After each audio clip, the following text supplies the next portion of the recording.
Falar com você, professor, professora, negro, que experiencia o cotidiano das escolas públicas e particulares. Quantas vezes você já percebeu o seu corpo sendo avaliado como algo estranho naquele local? Quantas vezes pessoas que transitam por aquele espaço não reconheceram ou não atribuíram a você o cargo que você exerce? Eu, por exemplo, comumente sou confundido como alguém da segurança de determinada escola. Comumente, a presença do meu corpo nesses espaços é tratada como algo estranho.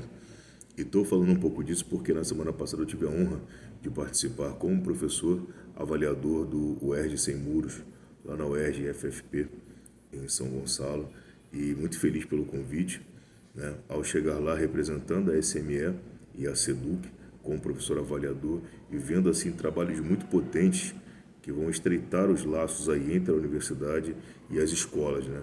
Fazendo com que esse conhecimento acadêmico esteja a serviço da sociedade, que é o mais importante. E aí nesse processo, cara, no meu primeiro trabalho que eu estava avaliando, eu com um crachá aqui escrito avaliador, bem grande, sentado, né, observando uma dinâmica muito interessante que estava ocorrendo na sala, e de repente entra uma pessoa na sala, se dirige a mim dizendo: então, você é o segurança aqui da sala, você que está tomando conta de tudo que está acontecendo aí? E como já conversei aqui outras vezes, isso não me surpreendeu, né? Mas o fato disso não me surpreender não significa que eu tenha que naturalizar ou normalizar isso, né? Não deveria ser assim, eu não deveria estar tão acostumado a ouvir esse tipo de questionamento sobre a presença do meu corpo nesses espaços por N razões. Então, obviamente que isso é uma expressão racista, mas para além disso, uma falta de percepção, uma falta de observação onde as pessoas, né, majoritariamente brancas, pelo menos na minha história, da minha experiência, as pessoas que se dirigem a mim com essas falas são majoritariamente brancas, elas se dão o luxo, o direito de uma certa ingenuidade ou de um certo desconhecimento que não cabe, ou pelo menos não deveria, né, caber para uma pessoa adulta, sã, né, levando em consideração, por exemplo, que nessa instituição em questão, todos os seguranças estão com uniforme padrão, organizadamente cumprindo o seu papel, né, muito bem, inclusive no cotidiano da instituição. Então, assim, por que isso, né? Por que a minha figura, a presença do professor e da professora negros dentro desse espaço, ela vai suscitar essas observações, essas associações? Eu costumo dialogar muito com o conceito de dispositivo de racialidade de Sueli Carneiro, né? E as pessoas, quando estão nos observando e expondo essas opiniões, elas estão, na minha opinião, querendo dizer que o nosso corpo está ocupando um lugar que não deveria estar. É como se nós estivéssemos aí fadados a ocupar sempre lugares de subserviência. E essa fala, obviamente, não é uma crítica a esses empregos, né? Mas é uma questão de, socialmente falando, aquilo que se entende, né? Socialmente falando, como a possibilidade de uma ascensão social, de um crescimento acadêmico, de um desenvolvimento intelectual, né? O lugar do corpo negro nesses espaços é constantemente questionado. Me recordo que na minha defesa de tese, né, uma das coisas que a banca conversou muito comigo foi isso.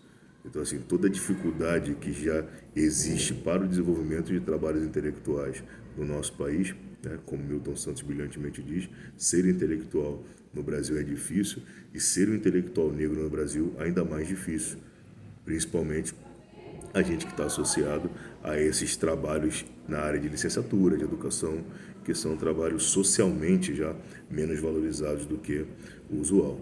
Então, imaginar que a possibilidade de hoje ser um doutor negro, né, um professor que ainda está vinculado à educação básica, que tem na educação básica assim, uma grande carreira, 18 anos, né, construindo conhecimento socialmente válido nas escolas municipais, nas escolas estaduais, em algumas escolas da rede particular, e ainda ter o meu lugar questionado enquanto professor é, no mínimo, estranho, né?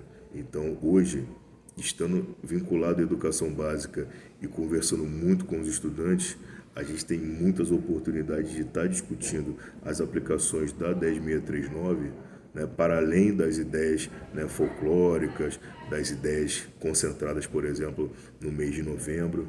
A gente tem muito material cotidiano para discutir isso e para começar a fomentar, né, esse movimento de educação antirracista, para quem sabe, né, a gente possa ir sem nenhum tipo de ilusão, sem nenhum tipo de teleologia da certeza, mas imaginar que a gente vai solidificar algumas questões que se não vão ser capazes de finalizar essa problemática do racismo, mas que pelo menos vão tornar aí alguns um pouco mais preparados para lidar com esses enfrentamentos no cotidiano. Mas você, professor negro, você, professora negra, me conta aí, quantas histórias você tem para falar sobre a presença do racismo dentro dessas instituições?